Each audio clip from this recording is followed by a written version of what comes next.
Hey, this is Isaac.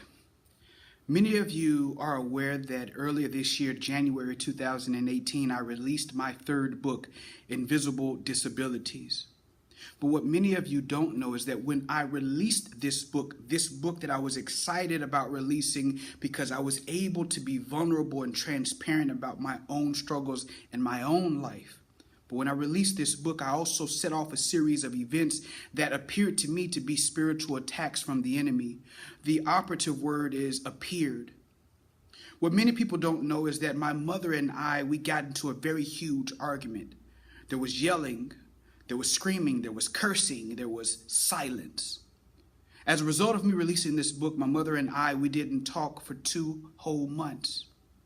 She concluded that she would never step foot in my church again. She concluded that she would never come to the community in which I shepherd. She felt judged by other people. She didn't like the fact that parts of my story, parts of my narrative incorporated parts of her narrative that she had not touched, talked about, nor reconciled with. She was filled with shame. Then God revealed to me that He can't heal what we are unwilling to talk about. God can't heal what He does not have our permission to touch. God also revealed to me that it wasn't the enemy attacking me. It was God beginning to break parts of my family's dysfunctional cycle, dysfunctional decision making. And I didn't realize that I was attributing something or giving the enemy credit for something which God was actually doing, and God was in the process of breaking some things. Why am I sharing this with you?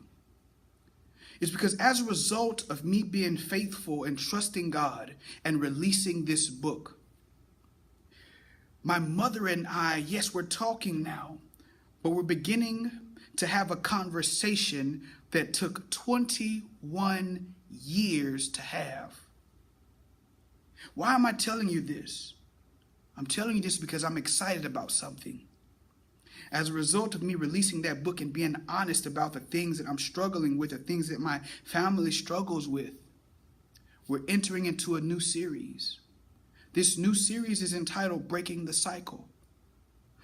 But the unique thing about this series is that me and my family, we're putting our lives up on the altar, and my mother and me were going to enter into a conversation that took 21 years to have.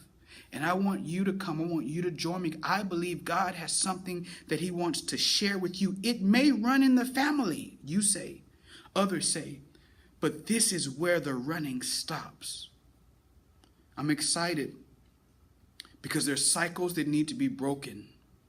There's dysfunctional cycles, the dysfunctional decision making that needs to stop. And this is where it stops. The first week, we're going to talk from the subject as I interview my mother and the fact that she wouldn't talk and embrace any of these things because of shame. The theme for our first installment is Your Silence is the Cycle.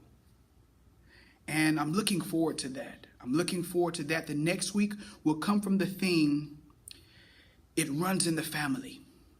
And the third week will come from the theme, The Case for Spiritual Stockholm Syndrome. I'm looking forward to you joining me and learning more about my struggles and more about my life and how when I was young, my sister and I and my other sisters, my other brother, we all were homeless at the age. I was at the age of 16 when I became homeless, and I had to run the streets and find shelter because my mother was drinking and driving and killed a pedestrian, and she had to go to prison. But there's parts of her story that overlap with my story, and we begin to bring them together, ask questions, and not live in the world of assumptions. I want to invite you to join me at 8500 Walnut Grove Hope Church, Entrance 1. I'll be in the South Hall. Anytime during this series, we would love to have you. 9:30 a.m. for 1 hour. Be blessed.